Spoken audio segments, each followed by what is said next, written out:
שלום לכולם, יום שלישי פעמיים כי טוב, אנחנו במלכי רייסינג בקריית גת, הנקודה החדשה שלנו בדרום.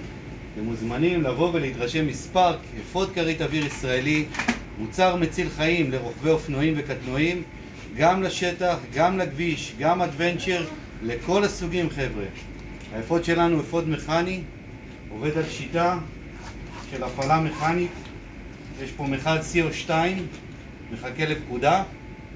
ברגע שיש התנתקות של הרוכב מהאופנוע, בתאונה, החלקה או כל מצב אחר, תהיה לנו הפעלה של אפוד הכרית האוויר.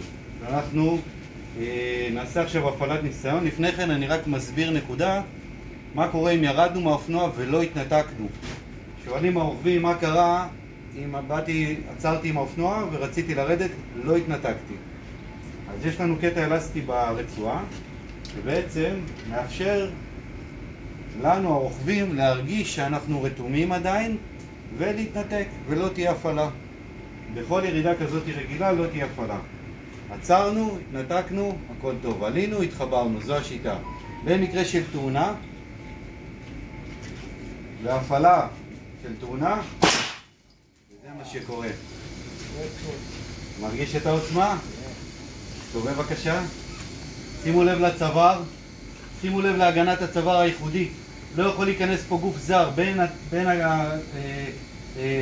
הכתפיים לקסדה, הכל ממוגן. זה מונע את מכת השוט, את שבירת המפרקת לצדדים. שימו לב לגב, מעצם הזנב עד מפגש הקסדה. מלכי, אפשר לתת? אתה מרגיש משהו? עומד במכות של 2 טון מכה, זה צעצוע לעומת המכות שזה עומד. טוב, בבקשה. שימו לב לצדדים, הגנת מותניים, תחול, כבד, כליות, כל האיברים הפנימיים. כל בטח הזה שמור וממוגן. איך התחושה? עדיין בחיים. עדיין בחיים. אני מנסה לזוז, האמת שזה הפתיע אותי. מלכי רייסינג חברים, מוזמנים. בהצלחה.